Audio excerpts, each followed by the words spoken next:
In this life, it's better to be careful about who we keep close because some people call themselves your friends, but then they pull things you wouldn't believe, or maybe you would. Listen to these spoilers. The protagonist of this story is Misa, whom we see writing a couple of letters in the hospital lounge where she lives. A few seconds later, her friend Reina shows up with a box of jellies as a gift. At that moment, Misa starts coughing intensely. This tells us that she is very ill. Her friend is understanding and cracks a few jokes to try to make her laugh, although there isn't much that can cheer up poor Nemisa. Then Reina asks our protagonist if her husband has come to visit her. Our girl shakes her head in response. Reina sighs and suggests that maybe her husband is busy with new business ventures, attributing his absence to these commitments. With tears in her eyes, Reina wishes Misa a speedy recovery before leaving in her high red heels. Shortly after, Misa manages to get permission from the hospital to spend the night outside. First, she heads to the supermarket to buy a few things. At that moment, she receives a call from the insurance company informing her that her life insurance policy is no longer under her grandmother's name, but under her husband's, who recently changed the beneficiary. This, of course, surprises Misa, who tries to hail a taxi but can't find one. Feeling pain in her stomach, she kneels down until finally a taxi stops in front of her. During the ride, something surprising happens. The taxi driver seems to know much more than he should, advising her to stay calm and telling her that she will soon meet an amazing person who will change her life. When they arrive at her destination, Misa tries to pay for the ride, but the elderly man assures her it's not necessary, since this is his last trip. He will no longer be a taxi driver. Before Misa gets out, he gives her some candies and that's it. When she arrives at the apartment she shares with her husband, Misa notices something strange. Reina's high red heels, her so-called best friend. And as she walks down the hallway, she hears her husband telling someone, "We all know who that someone is, that they'll soon have the money," which Misa assumes refers to the payout from her own life insurance. In the bedroom, Misa finds Tomoya and of course Reina, betraying her in the worst possible way, since both of them are lying in her bed. Misa quickly heads to the kitchen, followed by the pair. She asks Tomoya how long they've been together, to which he confesses that it's been a while, commenting that they got together because of her illness. After that, things get out of hand and her husband reproaches her, saying that marrying her was the worst mistake of his life, calling her boring and stupid. Hurt by everything she hears, Misa also confronts Reina for having betrayed her. Then, the most despicable thing also happens. Reina tells Misa everything she really thinks of her, from always playing the victim to how much she has hated being her best friend all these years. After this, Misa warns them that she will call the insurance company to tell the whole truth. Outside the apartment, Tomoya follows her and they start struggling over the phone, pushing our protagonist closer to the edge of a balcony. Then Reina joins in and grabs Misa by the hand, but instead of helping her, she just smiles and says goodbye. Does this remind anyone of The Lion King?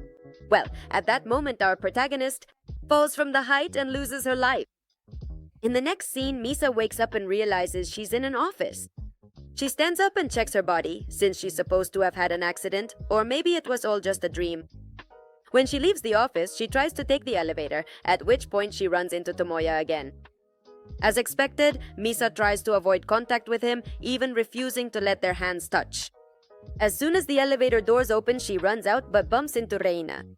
Just like with Tomoya, Misa runs away. As she walks down the street, she notices that all the advertisements are from 2015. Then she realizes that she has woken up 10 years earlier, alive and without a single injury. Finally, when she sees her reflection in a shop window, she notices that she also looks younger and is free from her illness. Enjoying her health, she starts running down the street, something her illness had prevented her from doing for a long time. She also orders the food she had stopped eating because of the cancer, since the pain of swallowing it had been unbearable. Now, 10 years earlier, she delights in the delicious taste of those dishes. At that moment, she receives a call from her colleague Sumiyoshi, who reminds her that she has a presentation to give, so she quickly heads to the address Reina had given her, only to discover upon arrival that the information was wrong and had been intended to sabotage her. Likewise, Misa realizes that she remembers that scene, since her memories from before she died remain intact. This means she remembers everything that is supposed to happen in her future, including her death. When she finally rushes to the correct building for the presentation, she hurries into the elevator where she bumps into Wataru, a handsome and blunt man who turns out to be an important company executive. Of course, he is there to witness Misa's disastrous presentation, just as he did the first time she gave that same presentation. The next day, Misa is boiling water for coffee when Wataru abruptly pulls her away, just in time to keep her from getting burned by taking her place. At that moment, Misa remembers having hurt herself with that coffee maker in her previous life. After that, Misa and Wataru have a conversation where he tells her that she attracts people who are a burden because she is naive and kind-hearted. Before Wataru can leave, she replies that she is aware of it. She knows she attracts that kind of people because she's stupid. But that doesn't mean anyone, not even him, has the right to talk about her life as if they know it, to which Wataru tells her that she only deserves people who make her happy, then gives her a candy and leaves. Not long after, we see a memory of Wataru that reveals he has known Misa since long before they met at the office. It was in high school where the girl would talk to a small turtle by the lake, all under the curious gaze of Wataru, who was reading a book nearby. The next day at the office, Misa has to have lunch with Tomoya, but while she's doing so, she realizes that she can't have that second life with him, especially when Reina joins them for lunch, and Misa starts to think that those two will have a 10-year affair before her life finally ends. Shortly after, Misa remembers an incident in which Reina gets up from the table and spills her lunch on Sumiyoshi, so our protagonist decides to intervene, which ends up with Reina spilling food on Tomoya instead of her coworker. In the bathroom, Reina apologizes to the man, but he tells her it wasn't her fault and tries to hand his jacket to Misa so she can wash it. But instead of being the same helpful woman as before, she makes it clear that he can wash it himself before leaving them alone, or that only Reina should wash it. Next, she goes to a bathroom that almost no one in the office uses and helps a girl who is trapped inside due to a feminine emergency. You know what I mean. It turns out to be Miku, one of her co-workers, who tells her that she once heard Reina in the bathroom before, but she didn't want to help her. Later, when Misa returns to her apartment, she decides to open Facebook and finds a message from one of her high school classmates, who says he wants to talk to her about something that happened back then, which led to the social rejection Misa experienced. After reading this, Misa decides to throw away all the photos she has with Reina, as well as get rid of everything in her apartment that she bought just because Reina told her it was the best for her. However, our protagonist allowed Reina to choose everything she wore even if it wasn't her style. In the afternoon, Wataru tries to go to a popular cafe that is full, but luckily Misa is there and offers him a seat at her table. After having a snack together, the director accompanies our protagonist to buy new clothes, since she has thrown out almost everything in her closet for the reasons I mentioned earlier. At that moment, Miku shows up and asks if the director is her boyfriend or if she's interrupting a date, but Wataru makes it clear that they're not a couple and that it's not a date either. Before leaving, he himself points out to Misa that one of the dresses she saw earlier but didn't buy would look beautiful on her. Right after, Misa and Miku go to the store where our protagonist ends up buying the dress in question and everything else she likes from the place. After that, Miku takes the girl to a beauty salon for a complete makeover. That night, Misa arrives at a place where a class reunion is being held, at which Reina humiliated her in the worst possible way while pretending to be her friend. This time, an empowered Misa attends the event sporting a new look and an amazing outfit. Of course, she apologizes for arriving late, under the astonished gaze of Reina and the other classmates. At that moment, Misa tells them that she knows they talk badly about her behind her back, and that she always wanted to understand why they hate her so much. At that moment, the girls tell her that she used to like Tanabe, one of their classmates, and that when he became interested in Reina, Misa harassed him and even spread rumors about him online. When Misa asked them who told them that, they all insist it was Reina, of course. Far from telling the truth, the awful Reina claims that she's already gotten over it and that she's forgiven Misa for what happened back then. The saint. So Misa asks her why she keeps pretending to be the good girl and the victim. Of course, the guests start getting up to leave, but at that moment, Tanabe himself appears and confesses that he never had any feelings for Reina and apologizes to Misa for not believing her back then. For her part, Misa tells them that she always wanted to ask what she did to make everyone hate her, but she was never able to. After that, she stands up and assures them that she congratulates herself for never having hung out with them because she would regret being friends with any of those present. In the end, she tells Reina that she doesn't need her and that she would never want to be friends with someone who enjoys other people's pain, stating that from that moment on, she knows she can make as many friends as she wants. Well said, girl. We all need to have this kind of self-esteem. The next day, Misa meets up with Tanabe and Reina shows up with a prepared speech to apologize to her. Even though Misa doesn't believe her, she pretends to forgive her as well, since she knows she needs her clothes in order to change her fate. Shortly after, Misa witnesses an unusual exchange between Miku and Wataru, which makes her suspect that the director has a secret relationship with her office colleague. Then, during a company activity at a vineyard, Wataru notices the closeness between Misa and Tomoya.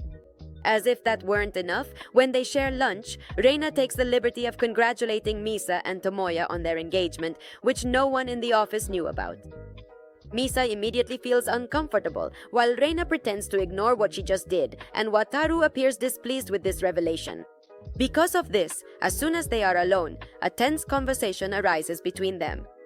Wataru directly asks her if she is in love with Tomoya, to which Misa replies that this is not a conversation she should be having with a superior. Annoyed, she tells him that who she marries is her own business, and that instead of worrying about her, he should take care of Miku. She also reproaches him for chasing after everyone in the office without any shame or respect. Without further ado, Wataru clarifies that Miku is his younger sister and that they keep it hidden from everyone else because she wants to earn her own merits. Thank you. Not because she's the daughter of a CEO. Of course, Misa has no choice but to apologize for everything she just said. As they're about to leave, Reina asks Wataru for permission to go with him, and the director agrees. However, during the trip, Reina makes herself out to be a victim next to Misa, whom she portrays as a bad friend. Annoyed, Wataru asks her if she thinks it's okay to speak badly about someone behind their back and makes it clear that he doesn't. He doesn't believe a single word she says. Finally, he assures her that he feels disappointed and doesn't want to be around someone like her. After this, Reina forces him to stop when Wataru tries to open the car door. Then, in front of Miku, Tomoya, and Misa, Reina pretends to kiss Wataru just because she saw Misa spending time with him. Knowing that Reina has set her sights on Wataru, Misa has to make up a lie so her friend will stop wanting to be around him. Once they're alone in their apartment, she tells her that the director is after all the women in the office, to see which one will pay attention to him, adding that she would never want her to be around someone like that. Falling right into the trap, Reina assures her that she'll stop paying attention to him. The next morning, Misa invites Reina to spend time with her and Tomoya, beginning her plan to set up her fiancé with her friend so that they end up getting married and Misa can free herself from her fate. Of course, because playing Cupid is easier than formally breaking up with your partner, right? But who are we to judge? As a result, our protagonist makes a special effort to praise and show just how in love she is with Tomoya, intending to make Reina feel jealous and want to be with him instead. After all, Reina wants whatever makes Misa happy. Then, during dinner, Misa repeatedly mentions how successful Tomoya is, talking about all the money he's making with his investment in cryptocurrencies. She then goes to the bathroom, leaving the man alone with Reina. And when she comes back from the bathroom, she realizes that Reina is completely falling for her game. Shortly after, Misa and Tomoya meet to talk about the apartment they want to buy. He tells her that it's everything they want, but they don't have enough budget. Knowing that she needs the apartment to keep making Reina feel jealous, Misa offers to pay the down payment herself. And later, that night, Misa heads to the apartment in question, which turns out to be the same one where she died in her previous life. Despite her reluctance, the woman climbs the stairs, remembering everything that had happened in that place. Because of all those memories, Misa loses her balance and is about to fall from the same balcony until Wataru appears to prevent her fate. While Misa cries in his arms, the director holds her tightly and assures her that he will never let her die again, proving that this guy indeed knows more than he should. In another of Wataru's memories, we see that he met Misa's father during his university days. One day, the man visited the campus to see the place where his daughter studied, and it was the future director who offered to show him around all the facilities. At that moment, Wataru didn't know that he was talking to the father of the girl who spoke with a little turtle. It wasn't until the end of the tour, when the old man was waiting for the bus, that he showed Wataru a photo of his daughter. The surprise was so great that the young man didn't say anything about it and simply watched the man walk away. A few years later, Wataru runs into Sumiyoshi at a restaurant. During this encounter, the woman tells him that she left her job at the company and that now Misa was the one in charge of her responsibilities. For his part, the director acknowledges our protagonist's outstanding work. But the conversation takes a different turn when Sumiyoshi mentions that Misa's situation is very unfortunate. As expected, Wataru asks about this, and the woman tells him about her illness. Later, the director goes to the hospital, and at the reception, they inform him that Misa went home that day with clinical permission. That's when the boy goes to the building where Misa lives, only to witness the woman falling from above. The bag of fruit he is holding drops to the ground as he watches the scene, feeling utterly powerless, hurt, and confused. In the next scene, Wataru attends our protagonist's wake, where Reina and Tomoya pretend to cry. At that moment, the police arrive at the scene intending to arrest the pair of lovers, and the principal takes advantage of the distraction to, for some reason, take Misa's ashes. Back in the present, Misa is in her apartment with Wataru after what happened on the balcony, where she almost fell again. At that moment, the girl asks him if there's something he hasn't told her. Wataru reveals to her that he has known her since university, when he used to watch her by the lake. In response, she tells him that he should have talked to her back then, to which the principal explains that he is correcting his mistake now. A few days later, after an event at the company, Reina approaches Misa intending to invite her out somewhere. However, our protagonist is not very receptive, which surprises Reina since Misa's personality has changed a lot. She's no longer the submissive young woman who went along with everything, but has learned to say no. Confused by her friend's attitude, Reina runs into Tomoya outside the company building.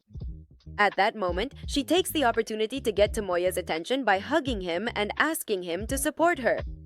She also suggests to Tomoya that they pull one last prank before his wedding. This is how they end up taking a taxi together to Misa's hotel room. From the sidewalk, our protagonist watches her supposed best friend and her fiancé kissing in the backseat of that car as they drive away. Fortunately, Wataru shows up at that moment.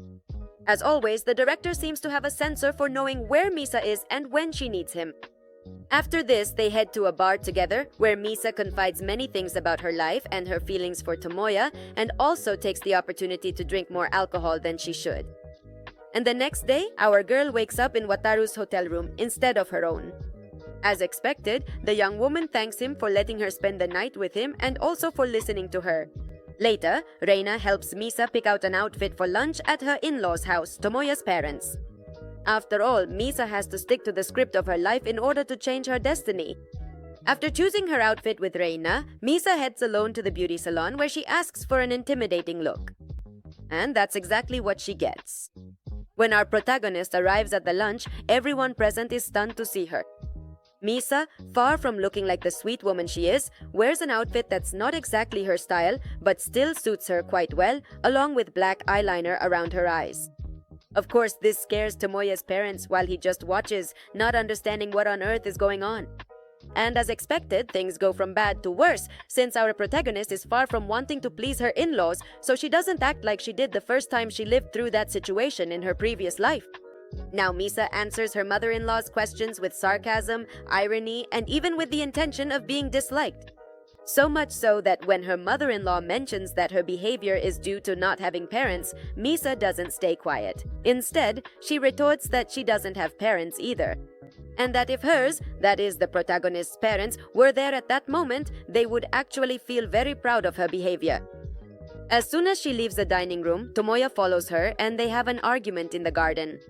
At that moment, Reina appears, surprised to see Misa wearing that outfit and not the one she had chosen for her. Immediately after, our protagonist leaves them alone, and Tomoya's mother appears, seeing Reina for the first time and thinking she is the perfect woman for her son.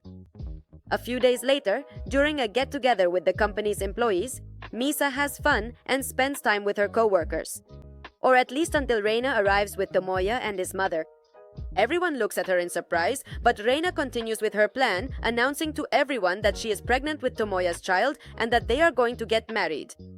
Soon, tears well up in Misa's eyes, and Tomoya apologizes. Only, our protagonist's tears are not of sadness, but of happiness at having escaped her fate. This is how, sometime later, Misa attends the wedding accompanied by the principal, while she remembers having gotten married in that very place and to the same man who is now waiting at the altar. Fortunately, this time it's Rina who takes her place in the nightmare of being married to a guy like Tomoya. During the reception, Misa gives a speech at Reina's request in which she makes ironic comments about the happy couple and finally turns off the microphone to say something that only Reina could understand. The next afternoon, Reina goes to Misa's apartment and discovers that she has moved out of the building. When she finds out where Misa has moved, Reina feels a surge of intense anger as she sees Misa, through a large window, laughing and spending time with Wataru in her apartment. At that moment, Reina realizes that the last words of our girl's speech were, "Thanks for picking up the trash I threw away," obviously referring to Tomoya. Back at home, Reina waits for Tomoya, and when he arrives, she has dinner ready for him and, with her best smile, asks what's been going on with his investments, since some loan sharks came looking for him. Reluctantly, the man tells her that he has lost more than 20 million yuan after investing in a cryptocurrency that turned out to be a scam. Karma at its finest. Then Reina starts eating dinner, and Tomoya warns her that eating something so spicy could be bad for the baby. Knowing she has fallen into Misa's trap, Reina decides to throw everything away and confesses to Tomoya that she was never pregnant. As expected, he confronts her for having ruined his life by marrying her, but Reina finds a way to blame everything on Misa, claiming that it was Misa who came up with this whole plan so they would end up together and she could be happy with Wataru. Shortly after, things start to get complicated for Misa, as she discovers that she won't be the one dealing with cancer, but rather Sumiyoshi. This is because, in order for Misa to free herself from her fate, someone else has to live it instead. Of course, our protagonist never imagined that person would be Sumiyoshi. That night, Misa calls Wataru to meet and talk with him, but at that moment, a desperate and drunk Tomoya shows up with a bouquet of flowers. At first, Misa tries to talk to him, but Tomoya doesn't want to have a conversation. He just wants to take out his anger on her for feeling betrayed. Look who's talking about betrayal! Losing control, Tomoya grabs Misa by the neck, but Wataru shows up at just the right moment, as always, preventing the man from hurting our girl. Right after, Wataru takes Misa to a safe place where she decides to open up to him about what has happened in her life. Then she reveals to him that she died before and woke up 10 years ago, believing she could have a different life. However, Sumiyoshi is now paying the consequences, so she thinks that the right thing to do would be to die so that everything can return to normal. Even though Wataru knows more than he lets on, he tells Misa that what she's saying is nonsense and that he can't believe those words are coming out of her mouth. He also expresses his disappointment with her ideas. Finally, he assures her that the company will take care of Tomoya, and he leaves. The next day, Miku accompanies Misa so she won't be alone, although she doesn't know what happened with Wataru. Together, they visit Sumiyoshi, who informs them that she will soon be transferred to another hospital to undergo surgery. At that moment, Misa remembers that when she was diagnosed with cancer, it was already too late for surgery. But returning to Sumiyoshi, the woman tells them that it was Wataru who left a letter of recommendation with the doctor and that she was told the cancer was detected just in time to be cured. Meanwhile, the principal summons Tomoya to Toyama, the town where Misa grew up. Once together, Wataru sets off on an unknown path with the man who ruined our protagonist's previous life. Soon we realize that Wataru has a very dangerous idea in mind as he suddenly floors the accelerator while crossing a bridge. Suddenly, Misa appears and steps into their path, causing Wataru to slam on the brakes. Then the principal gets out of the car to check on Misa, but she makes Tomoya get out and take his place, ordering Wataru to drive. He then heads to the edge of a cliff, where he finally confesses to her that he also died before, while he was taking Misa's ashes to her hometown along with his father's remains. On the way, he had an accident on the bridge, so he too is living his second life. Although this surprises Misa, it's not unbelievable to her, basically because she's experiencing the same thing. Once Tomoya returns home, he receives a call from Reina, who tells him that his mother is in critical condition at the hospital.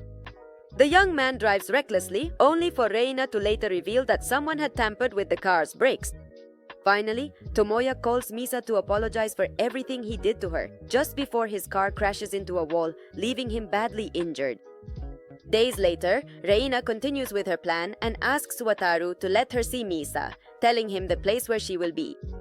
However, it is the principal who waits for Reina at the location, surrounded by undercover police officers. Despite this, Reina is not foolish and makes sure to tell Wataru that she has Misa, and that if he doesn't go where she tells him, he will never see her again. Then the woman takes him to a deserted warehouse where she asks him to kiss her, claiming that she wants to erase the memory of when he refused to kiss her. For his part, the principal pretends he will do it, only to grab her by the neck and demand that she tell him where his beloved is. But instead of giving him an answer, Reina plunges a knife into our dear Wataru's abdomen, leaving him badly wounded. She then drives away in another car with her accomplice, who already has Misa. When our protagonist wakes up, she finds herself next to Reina on a giant Ferris wheel. At that moment, Misa opens up to her and confesses that she has always hated being her best friend, even during the good times, explaining that it was suffocating to be around her. Of course, Reina has a wild obsession with Misa and pulls out her gun, asking her to die together with her so that they can both be happy beyond death. Okay. As expected, they struggle, and in the midst of the fight, the door of the cabin opens, causing Reina to hang over the void. This is very similar to the scene in which Misa dies the first time, but unlike Reina, she actually prevents her friend from falling. However, Reina knows that her life no longer has any meaning and deliberately throws herself from the height, thus taking Misa's place in fate. In the next scene, we see Misa and Miku together with Wataru, who is unconscious and fighting for his life. Of course, no one has replaced Wataru in his fate, so Misa cries, terrified at the possibility of losing him. Unfortunately for Tomoya, he is the one who loses the battle and takes the director's place in death, allowing our protagonists to continue with their lives. In the end, Wataru recovers from the wound Reina inflicted on him, and not long after, the director proposes to Misa. Thank you. Who of course accepts without hesitation, living out the happiness they were truly destined for. And speaking of destiny, there's something you can't escape from either, and that's watching another one of my interesting recaps. Click on one of these videos.